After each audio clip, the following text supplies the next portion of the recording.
kind of tone that down so it isn't like a giant laser beam across. That's, I mean, I don't know. I mean, that lumen count sounds huge, if I understood what you were saying, Yeah. but. And this is two separate things. Yep, Because so there's the that, LED and strip then there's is the one, up, down, right? And then there's some up and down fixtures in there. The up and down right now would give me pause. And the up and down doesn't need a Yeah. conditional use permit either, correct? No, although, like I said earlier, Right, there could be some way that that doesn't comply with our lighting requirements, performance standards wise in the zone. It's hard to say without seeing actually it. seeing them. There's quite a few situations where there's uplighting that spills beyond what it's trying to light. Yeah.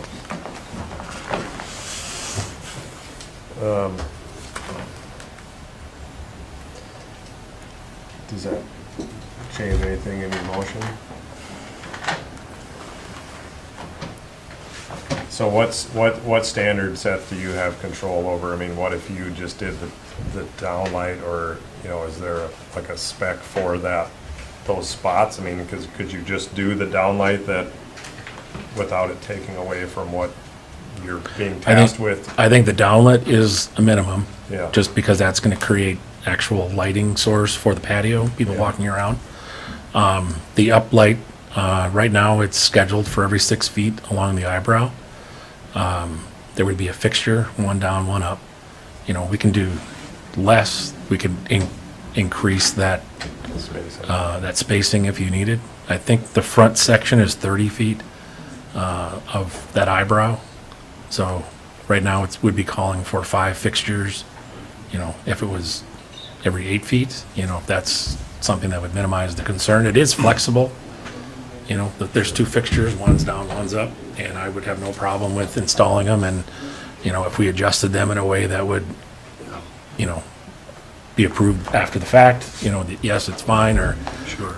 it's problematic and we take some of the light bulbs out. I So mean, it sounds like I'm that trying to be as part- flexible as possible, but. Okay, yeah, Well, I that's, appreciate and that. to your point, just making sure that you don't do something and then, we'd have to say, actually, no, don't do that. If you're saying there's flexibility both in potential brightness, right, and adjustability or aimability. Yes. then that seems like Yep. it could And, be. and there's already some language in the ordinance that talks about not flooding other properties Yeah. anyway, right, with regard to the uplighting. Well, I think uplighting it's even harder to apply that language. I think the easiest place to apply it is if you were driving down the road and that light was shining in your eyes, which isn't going to happen when it's sitting on top of this eyebrow. That's right. Can I? You're going to see it from a long ways away, particularly on a foggy day. I did find a picture of an example of what it would look like at night. I don't know, is that, can I show you that? Yeah, that'd be That'd be helpful, good. yeah.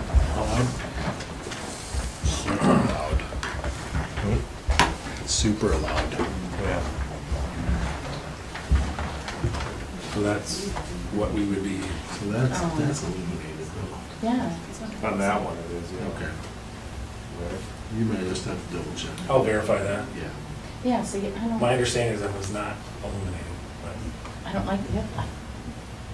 I think when you're out on the point and you're looking, you're gonna see it go out. And I'm fine with lighting your patio. Tell you what I like, it's, as we're talking about first floor, right, is when first Mhm. level. It's not a East Bay, big bands around it. Yeah. Love to see it. I don't know, but can't do much about the uplighting. Yeah, those things are just shoot straight up, aren't they? They're part of the conditions for allowing, yeah. I mean, the downlighting, if the barn-style lights that are gonna cast the illumination on the signage, so he still has signage and people still know what it is. And the lighting, instead of lighting above the eyebrow, is just lighting below. Mm-hmm. That Yeah. seems like, Because I mean, the purpose of the lighting is to show that, hey, I'm here and I'm open. It's Right. like, we want to encourage that, Right. right? But it. Okay. And again, I think if, that right there, I think that's probably in every 5 foot type, I mean, they seem like they're pretty spaced close together. Yeah. You know, if the issue is, you know, too much, I mean, we can always remove or extend that from, you know, 6 feet to 8 feet to 10 feet to minimize the uplighting that's there. I think the hard thing for us to do is to how do we actually clarify that language, and is that after? Yeah. You know, like, I Be very obviously hard. would like to be able to work with you to, and to understand that you understand where we're coming from, and what we're trying to address, and you seem willing to do that. Yep. I just don't know how to specify that language that, where, you know, how we can, not codify it, but how we can. Well, you might have to do that at some point, but yeah, Short how of do you even saying- just clearly In good communicate faith. what you're looking for, that he can have a standard to meet, and Yeah, I don't know. yeah. Short of just saying no uplighting, That's the easy way to be clear. yeah. But I don't want, you know, what would you think of that? I think the downlight, like I said before, the downlighting is Yeah. a minimum. Yeah, The uplighting is an attractant, make sure that we're open, especially in the winter when we're open in January and February when it gets Nobody dark at sees. 4 o'clock, you know? yeah. So if there'd be an option to allow some up, or instead of it being a certain wattage, it's a lower wattage, I'd be willing to, you know, work with you on what would be allowed. But I was on planning and zoning in Two Harbors for 4 years, so I understand the concern. I understand what you're up against. So Yeah. And the work with you part, how do What does we that mean? How do you describe define that it? clearly? Totally understand. Yeah, like what does that mean? I've been there. Are we gonna check we're- in after, I mean, I'd hate to have you actually install something and then find that people don't like it. Yeah. Like, that'd be, we don't wanna waste your time and money that way either. And the light fixtures themselves, they come as a double up or down. So for me, putting those in, it wouldn't matter expense-wise. You know, they're gonna go in. I would just put less light bulbs in, like every other one, or, you know, We don't do interim use permits like the county does, but we could It could, yeah. use this in a similar way, where you could say, we're gonna review it after a year and determine whether the uplighting works or doesn't work. And then we've got time to think about, what does it look like, how does it feel, how does it work with the neighborhood, what are we hearing about it, how does working together actually work? I don't know that he'd be finished with this in a year. this will be done before December 31st. This construction starts Monday. So the only question mark we had was the LED, so. I think that seems like a pretty fair approach on both sides, I think, to allow you to do that, and then we can have that discussion. Does that seem like a Totally fine. good risk? Yeah, okay, great. So, do we have Put to, that in motion. So I guess my question is right now, the specification for the eyebrow lighting up and down right now is every 6 feet. If we did that and then we revisited it after it was installed, and if I had to take, you know, half of the lights on the up section down or out, I'm fine with that. Yep. So I'm okay with going in that direction. yeah, Yep. That's, I'm great, So appreciate it- that. Is our interim use a year? Is that what we're? It's a condition of the permit that you're applying, so you can make it what you want. I just added that as a starting point. yeah. so I would make a motion that we approve said lighting project, provided that the downlighting on the secondary, there's the proposed secondary signs, and also that we would revisit the uplighting in a year's time. Okay, yes. Is that? Yeah, all right. I'll second Motion that. to second. Any more discussion? Is that clear to you? 100%. Mike, I is appreciate that good? I can work with it. Okay. All those Figure in that one out. favor? Aye. Aye. All right. Thanks very much. Appreciate Yeah, your thanks. help. Thanks for coming in. Cleaned it up a little. Maybe he should put a suggested motion together. Yeah. That's what we should do. And then we could talk I about have that. to put like 5 of them together though, Right. each issue. Pick from these options. All right. All right, next thing on the agenda is the Schultz conditional use permit. Is it Terrence or Terry? Can you hear us all right?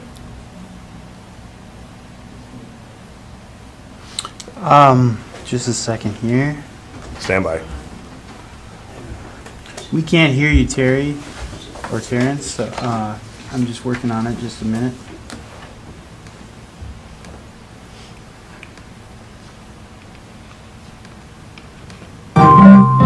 Okay, try it now. Okay, can you hear me? Yeah. Perfect. Yes. All right. Hello. Good evening. So, do you want to give us a little background on what you were asking for and what your plans are here? Well, we have a purchase agreement with the current landowner contingent upon whether the city would allow the project to move forward. We're just, basically trying to find out if this is something the city would allow, that it then allows us to move forward with the purchase agreement, or whether we, back away from it completely. What we're looking is it's basically lodging, sort of on a cabin style, but the intent is to, I'm sure you're all familiar with the site. They had gone up there and it leveled out a good portion up there. And so we're not planning on going really much farther, if any, from what has already been disturbed. The intent is to make the project completely green with our own solar collection, composted toilets, gray water and black water, filtration, and all electric kinds of, those types of utilities. So we're not asking to run power or sewage and water or anything of that nature. Okay.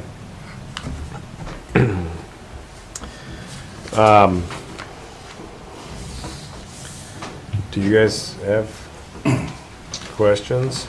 Should we take comment? Is there folks here that, you want to come forward and Sure. have a seat there and tell us your name and give us some. Hello, my name is Jeremy Thompson, and I own the property that borders this property at the northeast corner. Okay. So I came today to better understand the plan. After seeing this and the site layout, I do have quite a few questions. I'd like to see a better site plan showing the setbacks. I'd like to understand the elevation of the buildings. I'm currently under construction building a home right there, so I just want to know how it may impact us. It may be a little bit selfish. Also a business owner in town, or not in town, but in the county, so I'm all for, growing the economy. But being as it's a resort complex going right next to our, future home, I just want to understand what the plan is in better detail. Okay. Thank you. Yep.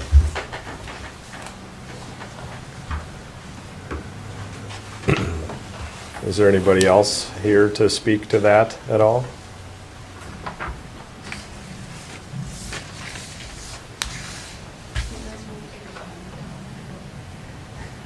Where the zip line was supposed to go? I thought somebody said it was supposed to be below the water tank. Below the truck runoff. I don't think so. That's what I read in the paper.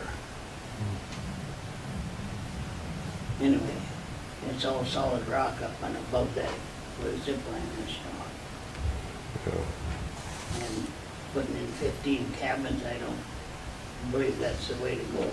I know we need housing for people, but that isn't, resort isn't needed.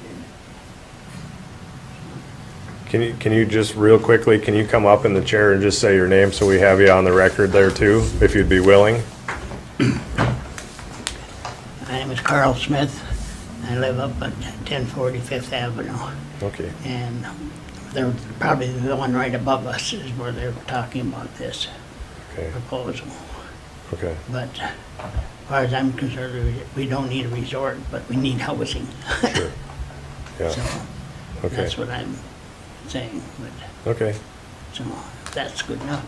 Thank you. Okay. Appreciate it. And you got anything?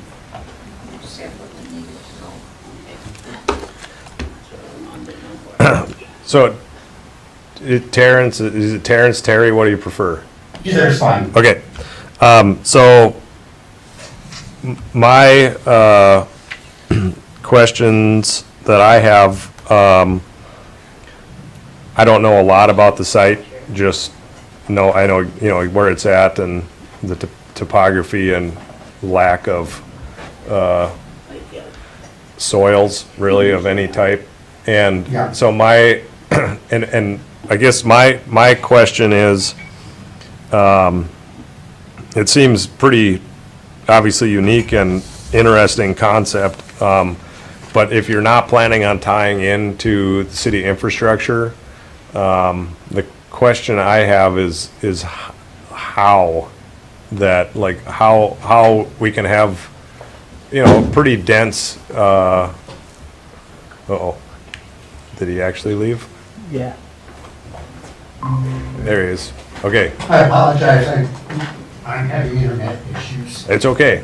So my question really is in if you have 15 units, you could make the assumption that you probably have a minimum of 30 people at a time up there, likely more than that. Yeah. How utilities would be handled. So it looks like you've got a proposed well, maybe there is already a well on site, but that you'd have water coming from a well, private well. But how you would treat, you know, there's pools involved in here. How all that kind of would play out, and maybe you've thought about it, and maybe you haven't, but those are the questions I have right now. Well, obviously because it is bedrock, and looking at it, a complex like this would take a massive mound system, and so that just doesn't make sense. So we're looking at some pretty high-test composting toilets, which actually are currently being used, I think they've said for the last 15 years at Lutzen, at the ski lodges up high on the mountain. And then for wastewater, we're looking at a gray water system that when it is done filtering out the water, it actually can be used for swimming pools. It reaches that kind of purity. So the intent is not to, you know, make huge impacts, really. And probably excess water we use for landscape irrigation. Okay. Okay.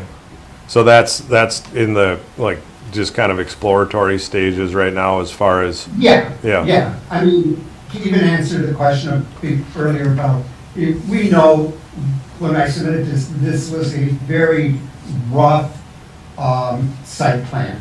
You know, it has to be flushed out further, but before we spent a bunch of money on civil engineering and surveying and everything, we had to have an idea whether it made sense to even move forward. sure. So that's what we're just trying to find out, if the city even will consider something like this, or whether it doesn't meet. Sure. What, Well, I think, I know it's rough, but there's not even enough information, I don't think, for me to make an educated decision on the project, right? I mean, we don't have setbacks that I see on, here. We can't address the neighbors' questions relative to heights and, what is the, how does that change the character of the property, right, from visibility from the rest of Grand Marais, looking up at it. yeah. I just, without seeing those elevations and some of those things, I can't feel confident in saying anything about it. Sure. I agree. I don't know enough about composting toilets and usage and, well, where does that compost go? And I can't tell from this little drawing here where that would go. What is the topography here? How close are we to the setbacks? What happens when it rains to that compost pile then?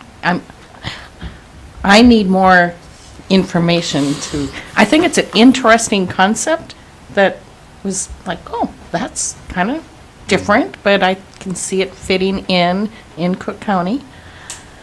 I don't know that this is the right place for this, and so I would need more information. Okay. I also, in hearing about stories past about the Lutzen program in Caribou Highlands and what that's done to the Poplar River watershed and erosion through that, that's not been a real good story. If that's how this is done. I don't think that is the same kind of situation we're talking about here. Okay. There's hundreds of units at Caribou Highlands, right? This is 15, and I don't think they're using composting toilets at Caribou Highlands. They have their own pond systems, which is Okay. basically a small. Those are town different ponds sewer than what treatment this- plant. okay. All right. Yeah, what we've got going on here is hard to tell though, because there isn't any real design or plans about the treatment. There's a concept, and it's a chicken and an egg problem that he's kind of said. Mhm. It's going to cost thousands of dollars to provide you more information. I think you need to get it though before you can really say much about it. And what you're looking for is a more developed site plan, some elevation drawings of the buildings, some more details about the building's construction, and a lot more details about the utilities. Yep. Yeah, when I look at it, Terry, what I see is in the process that we go through, if we were replatting something, and there's a preliminary plat process before it goes to the final plat, and that is, that in the sense of the preliminary plats, I mean, I know that's not what you're asking for. You're asking for a conditional use permit, but Right, just- in a scenario like that, you probably already are, if you're in a residential zone, you already know you're good, kind of thing, and you bought the property and you can, go forward with your, all your engineering. Well, That's where, yeah. I think the statement of it, the chicken and the egg is kind of where we're at, Yeah. kind of thing. I yeah. don't think there's a very good remedy for it either. I think he's going to have to invest to get the answer to his question. And I don't think that oftentimes in the preliminary plat do we have necessarily like full engineered drawings done, but we have more than what we've been provided as far as, we don't see actual like lot lines, like we don't know where the lot This lines. isn't, there's no lots here. Well, but there's a lot. I mean, the property that you're, the Well, the lot is 29 acres roughly. yeah. East line is just east of the driveway entrance. Yeah. So the I setback mean, is a if pretty you good know where that distance. cut is, this is just the piece of, the flat area just above the drive cut. Sure.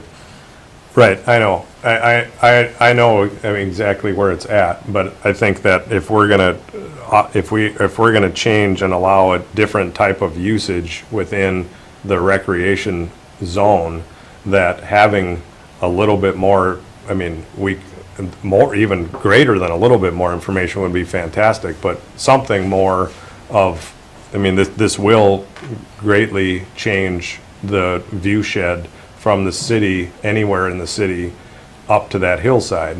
So I think we have to at least have some idea of you know, I'm assuming this is mostly made up of shipping containers, but the way that things are, I'm assuming they're stacked on top of each other, like they're. No, only one, where you see it sort of like the, I forget how I labeled it, the reservation or check-in, everything else is only one unit high. So they're they're only basically, the containers themselves are only 9 foot tall. Okay.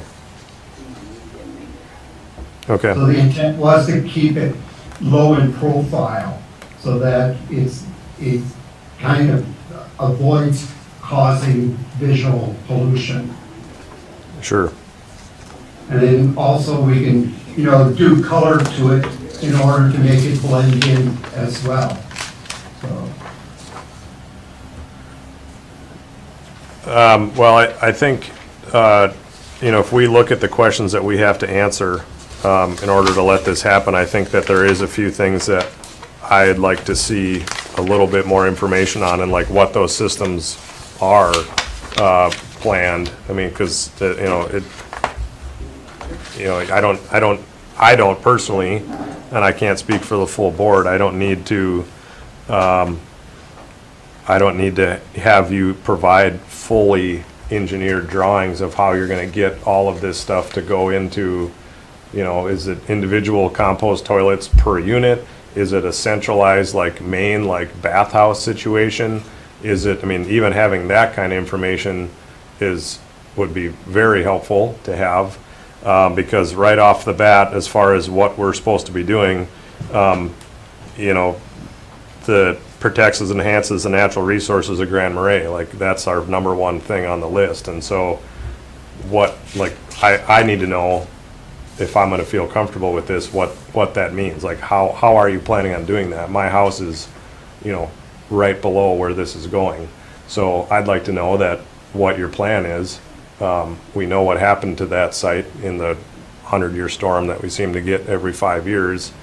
And so, so looking at that, I don't think that going back to my analogy of the way a preliminary plat, so that you can feel comfortable moving forward, not just with the purchase, but with this project in general, is like, we need to have just that, a little bit more information than that, I would like to see. I know we're only talking about the one corner of it, but to me, I think it's important because we're changing the zoning for the whole lot. We're not just changing it from that corner right off the east line. So I need to see everything, right? And drafting that should be pretty simple, because again, it's mostly just filling in the rest of the box, right? And here's where we're gonna be really focusing the development of it. And in a lot of ways, that probably would help you in the sense of showing like how much of this property that we're changing the entire zoning for under conditional use, we're actually not changing and doing anything. We're really just focusing on this one portion. But as it looks right now, right, we're building out everything that's on the drawing. So, I understand. okay. And so, yeah, and I think, looking through the things that we have to tick off our list on yay or nay on this, understanding how this type of property would work and function with what is really like, we're in the process, the city is in the process of trying to get legacy funding for all the adjacent property that the city and the county owns next to it, around it. I want to know what having this change and having a resort setting kind of in it, like what that does to our ability to take advantage of legacy funding to build out what has been a long plan, long-term plan for the city, which is underway. The first entity's already kind of taken hold of that this summer, and there's more to come. So I want to understand what the implications are of doing this, looking long term. This is, and I totally understand, so don't, but, this is a private property. Yeah. If you get it zoned as recreational, with other options with a conditional use permit. So it's still, recreation being a park or, something, which everybody I'm sure would love, means the city has to buy the property Mhm. because it's in private ownership. Right. Yep. But I'm saying the adjacent land to it. So all the land that we have to look at how this would, he gone. He'll be back. I will be back. I don't think you can answer that question, though. Him? Me? Yeah, I'm here again. Yeah, that's all right. You're saying what? I don't think that's an answerable question. How it can impact? Yeah. Well, I mean, that's an unknown political process. So Yeah. you have to decide for yourself. yeah. All right. I mean, some of the, a lot of what you're asking for, we can easily provide you with, so that's not a problem. I think that would give us a couple Yeah. benefits, Terry, I think. Yeah, I think we needed to do this just to find, because it is an odd thing to request. Sure. And just to get something out there, to get some feedback from you, now we have the feedback, we can, provide you with more things. And just to go through that list one more time, a full site plan with the entire lot, elevation drawings of the structures, and more details on the proposed utility systems. Yes. And, I mean, other than the drawing of the lot, I have elevations of the units, I have all the cut sheets from all the manufacturers on the systems. So none of that is a problem in getting that to you. Okay. I think beyond the cut sheets of the, technical specifications, some concept of how it's all gonna work together too. Like, where's the gray water going and how's it being filtered and and then how is it fed to? It doesn't have to be engineered for somebody to at least draw a line drawing for us. Okay? I mean, that to me is interesting to see if it is, if there's 15 units going in there, is it 15 standalone gray water collection systems? Or is it, so how it works? And Yeah. that might change if this moves forward and you can find value engineering through your engineering firm when that process goes forward. But Right. I want to Right. understand, based on the systems that you're researching, what that means. Like, I've lived with the composting toilet, and I know that it worked just fantastic until we had a party, until you have people come over, and what you're talking about is having people that aren't used to that type of system use that system. Those are the only people that are going to be using it, are people that aren't used to that kind of system, right? Right. And I know the process that Lutz and Mountains went through to get that installed up at the Summit Chalet, and it was not easy. And I know that was successful, but that was, well, yeah, but it works, but it's a single thing right there, right? It's Yeah. not, and it serves the whole top of the mountain. It's not individual systems. So, anyway, that's to me. I don't know if you guys have anything else. I don't mean to talk so much, but Nope, that's fine. Well, let's give Terry some time to gather If I may. information. yeah, Can I ask one more question? sure. I'm big on the setbacks and the lot lines and the elevations. And another question, Terry, you mentioned that we're just gonna develop this one part that's already leveled. There's a resort here with 15 cabins potentially. What kind of assurance do we have that that's it? If this is successful, are there 15 more cabins that are going further to the north? Are there No, gonna be parks and our trails intention- and, I'm just trying to Yeah. understand what could happen in the next 5, 10, 20 years to this property. As far as our desires at this point is not to go any bigger than this. We're not trying to make a Cravens or, are some of the bigger resort properties. That's not the intent with this.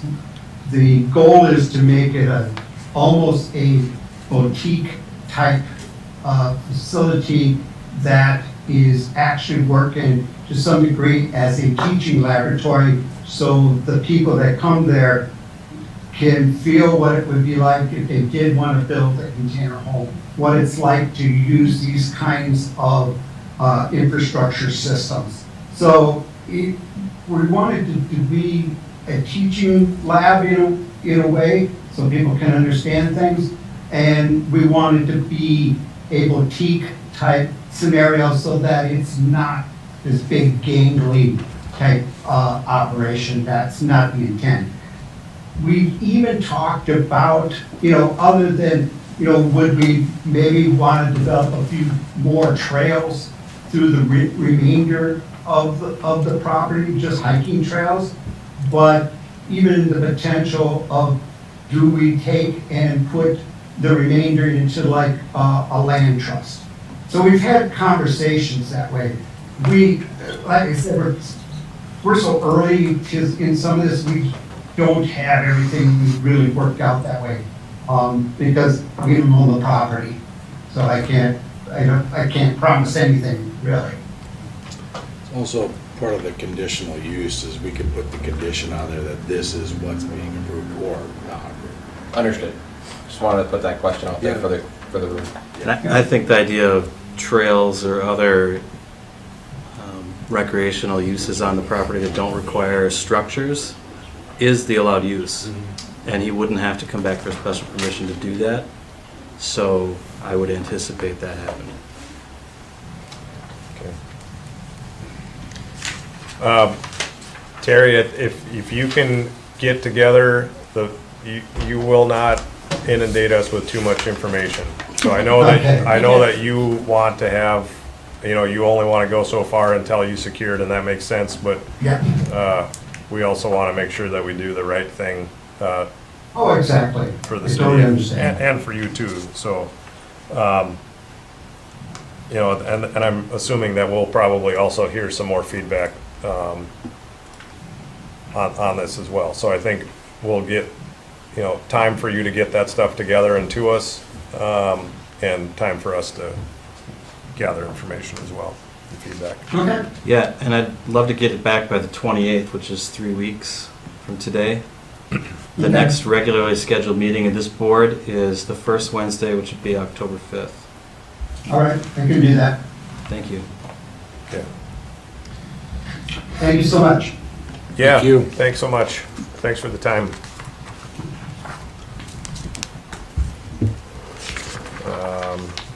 Okay.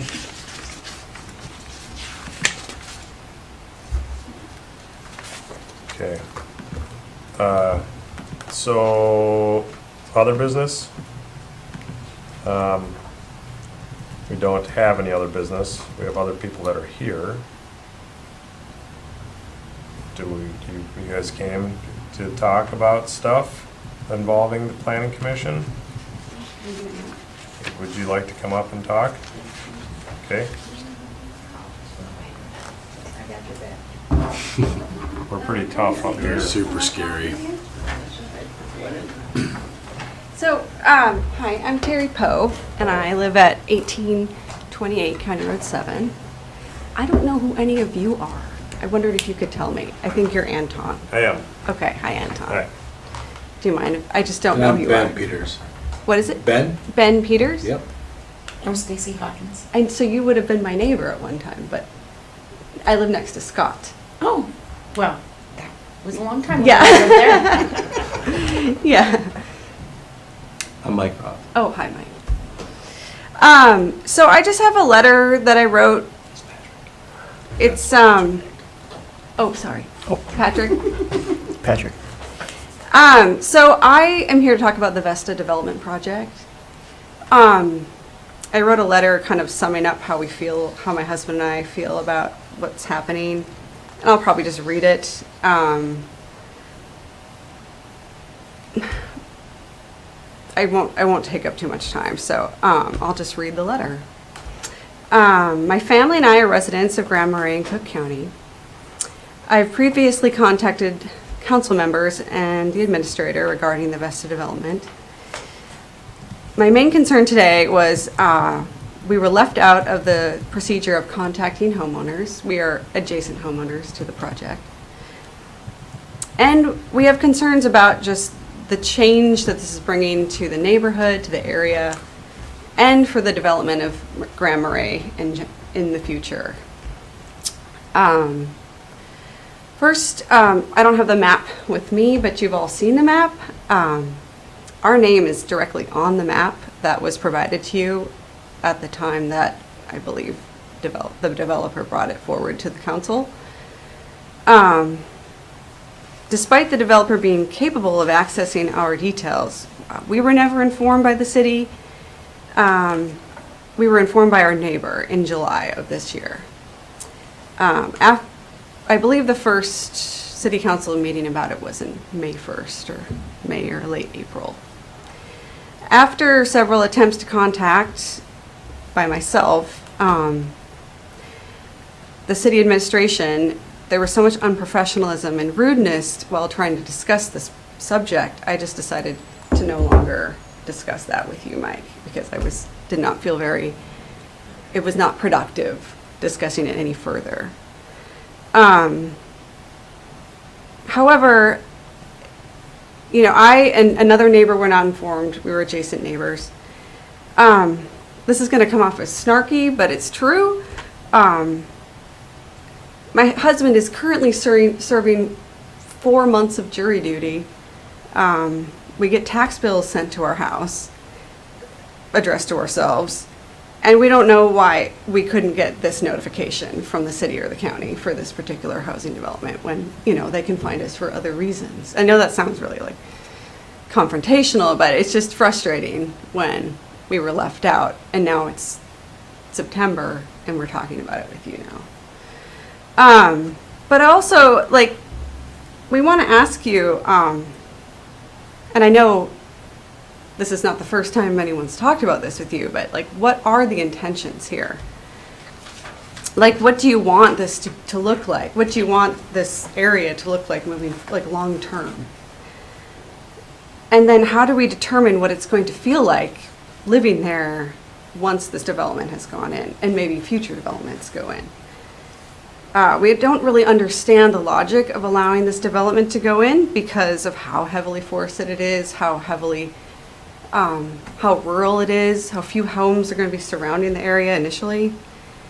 It's going to be packed with homes, 15 acres, 24 potential lots. It deeply impacts the rural neighborhood. There's no connectivity to Grand Marais other than walking down dangerous County Road 7. That's upwards of 100 people moving into one land parcel, and how will their children get to town? How will the county road be impacted by this change? And shouldn't there be plans for a city sidewalk that connects the city to this development? I feel like that should have been a condition of the permit being granted in the first place, considering the size of the development.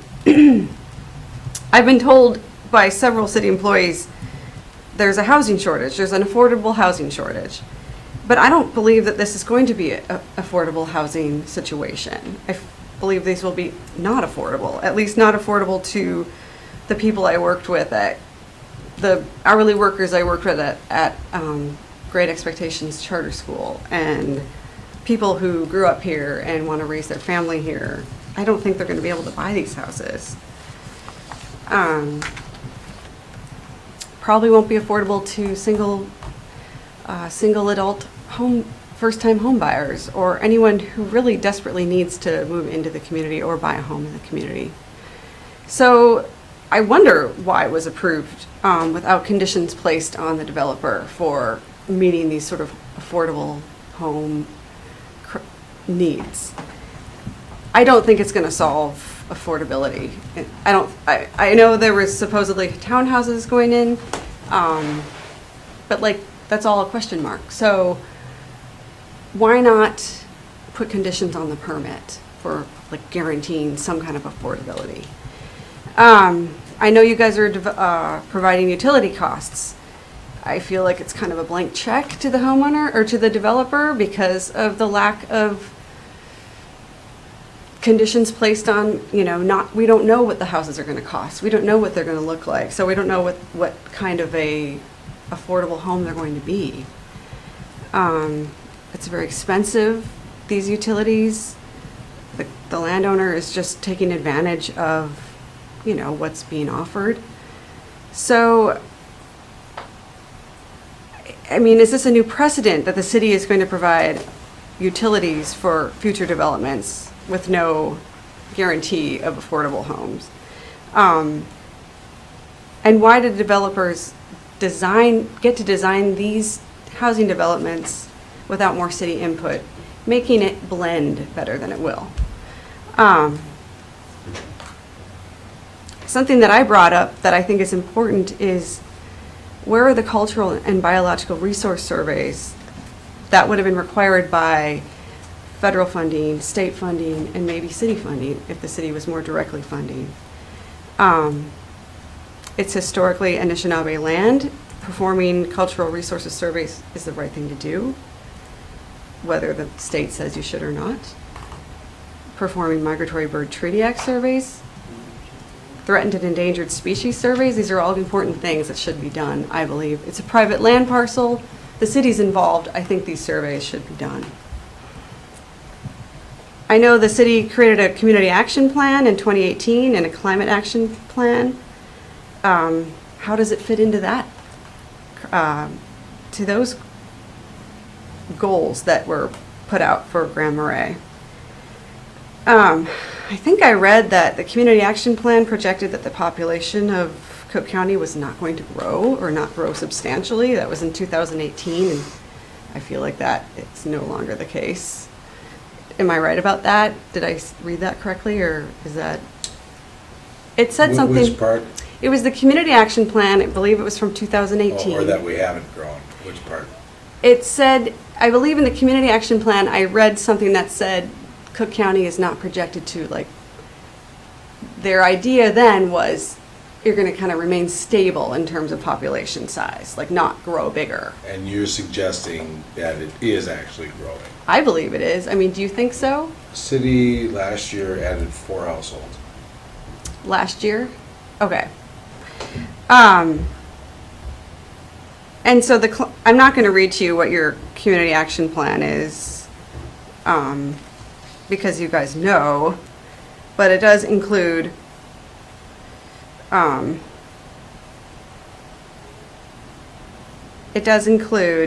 develop access to housing that all people can afford, enhance the community's deep connection to the outdoors.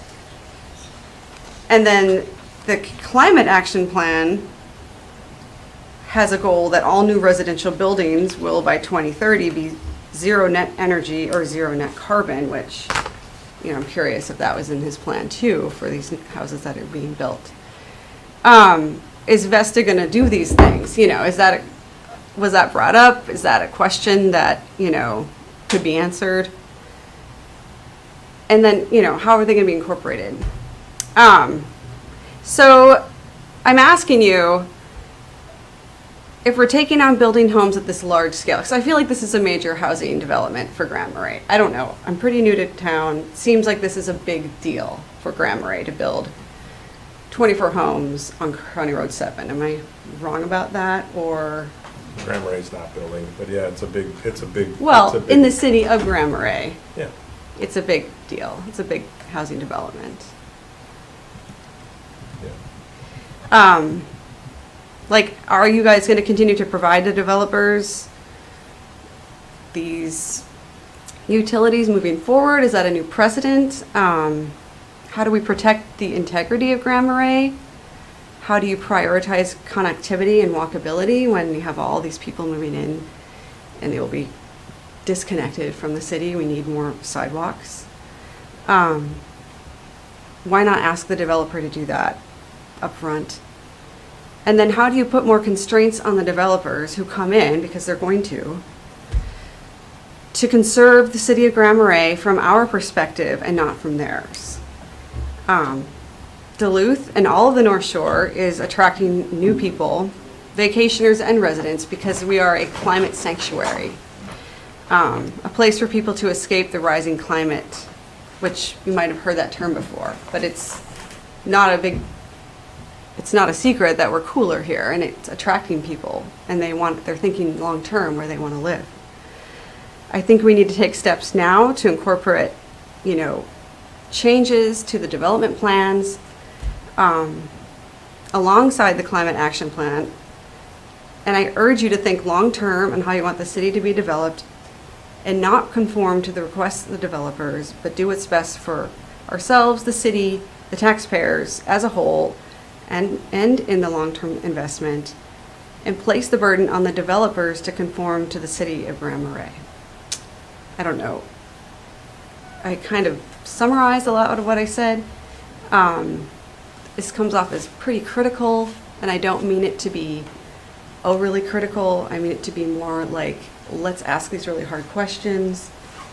I don't so much personally. I'm not gonna be that much affected by this one housing development. We probably wouldn't be able to see it from our property because of all of our acreage that's pretty well forested, but I'm more bothered by the scale, the number of houses, and I feel like the city isn't doing enough to make sure that Grand Marais' best intentions are met.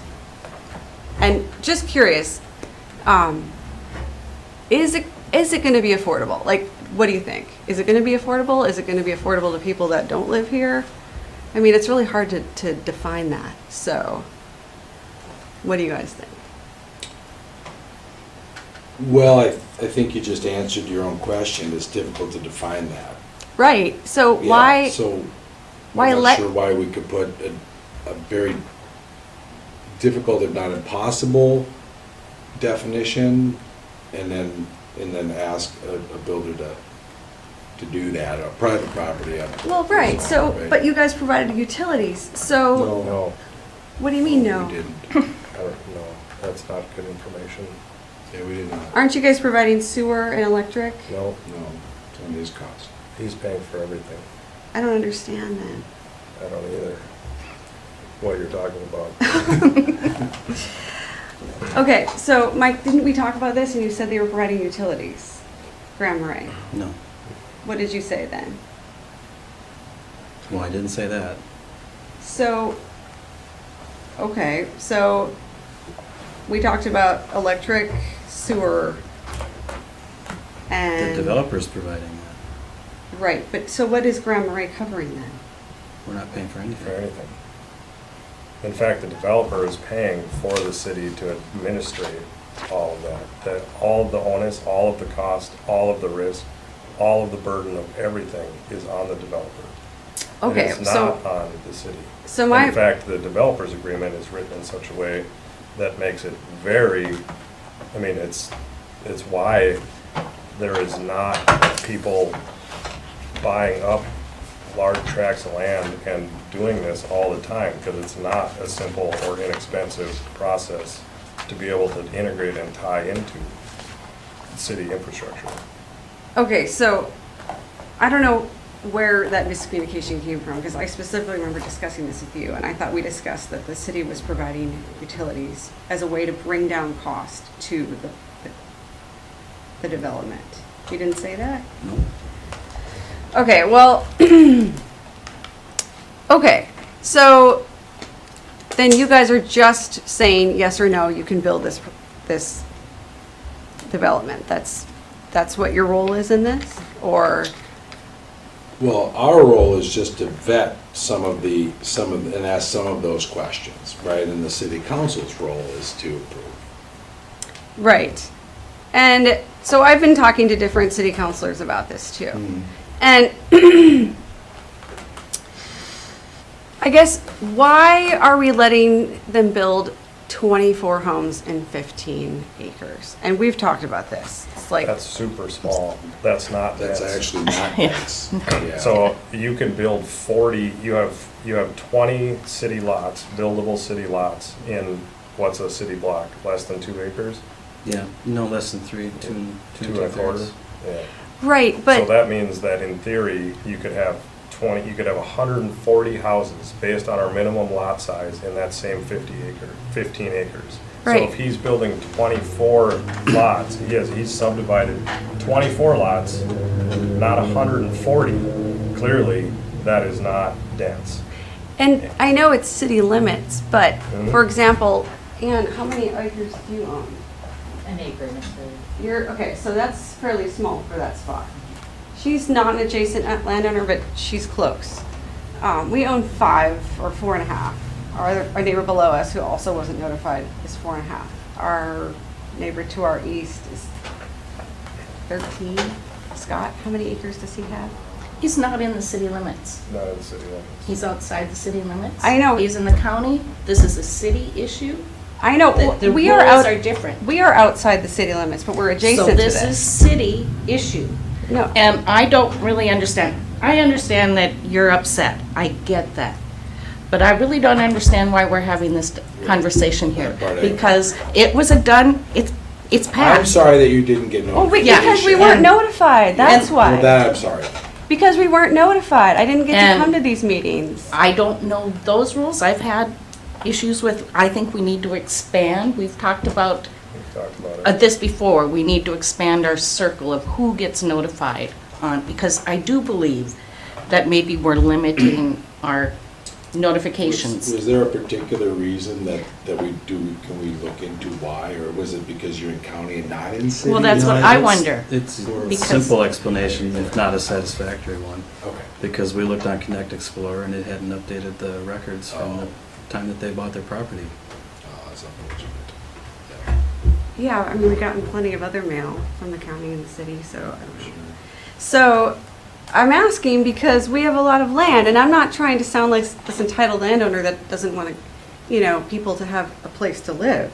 But it's just so different. Everybody around it is so different from this one project. So that's why I'm saying,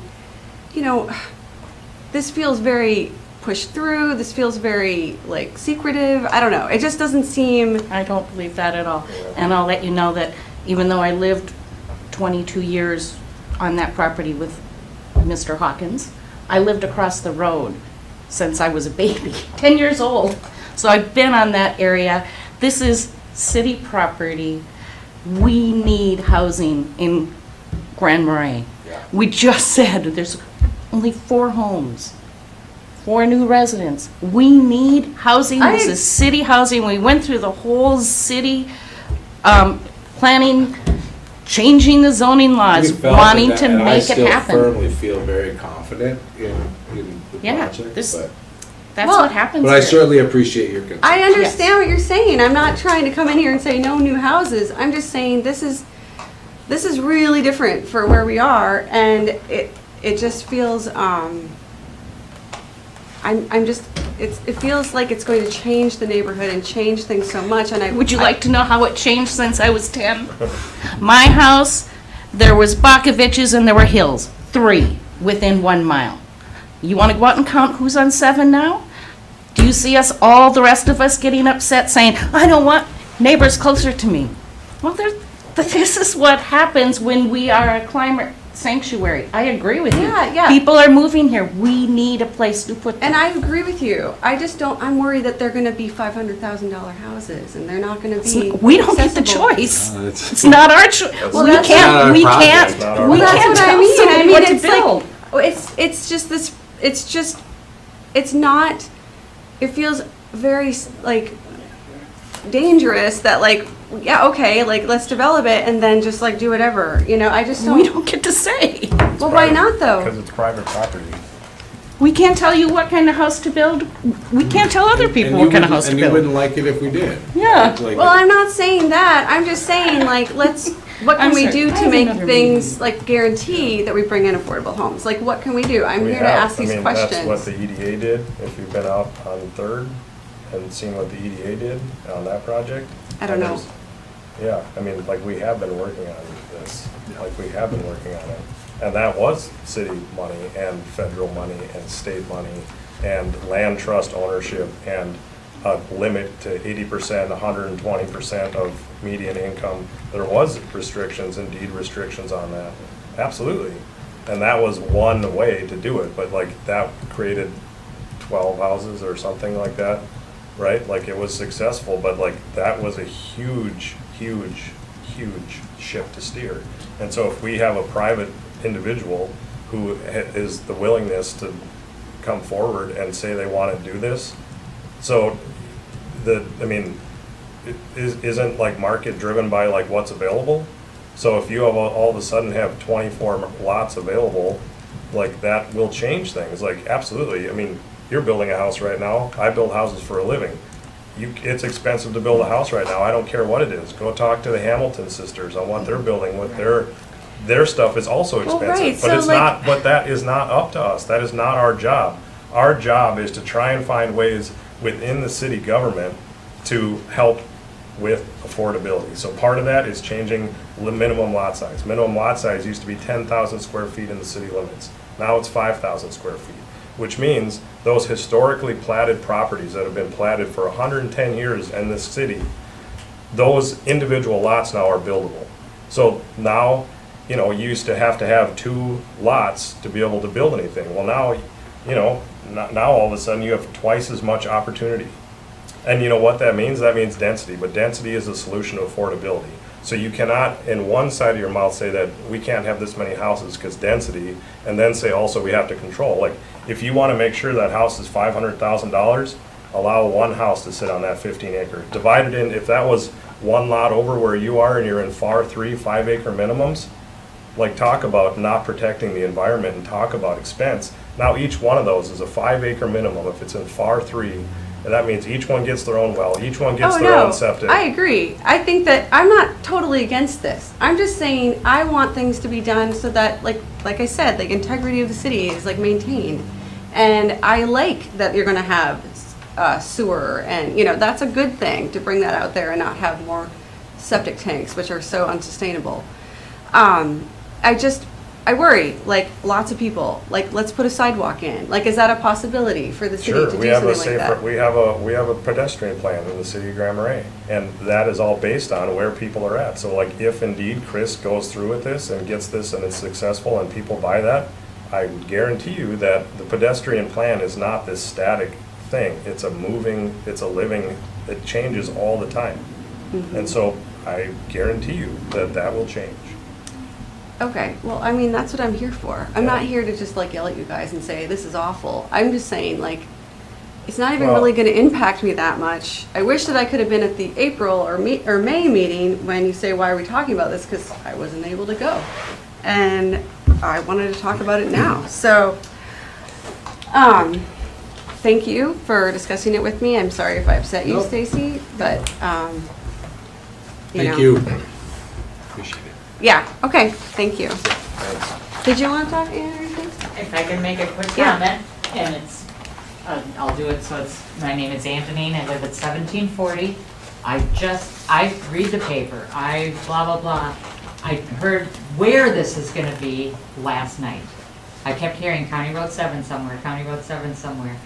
Notification would be helpful, and I think I'm on the cusp between being in the city of Grand Marais and being a county. I can be County Road 7 or West 5th. So notification is huge. I'm way behind knowing a lot about this. I just found out last night. That's all I have to say is notification would have been great. I looked a lot of stuff up online last night. I found out a lot more now hearing from you guys. But I would have loved to have just known. They got a letter about their place, and it would have been great to get a letter just saying, hey, here it is. It's behind your house. So, Sure. yeah, thank you. Thanks. you. Appreciate Thanks it. for the time. Thanks. All right, Adjourn. it is 6:45. We'll adjourn.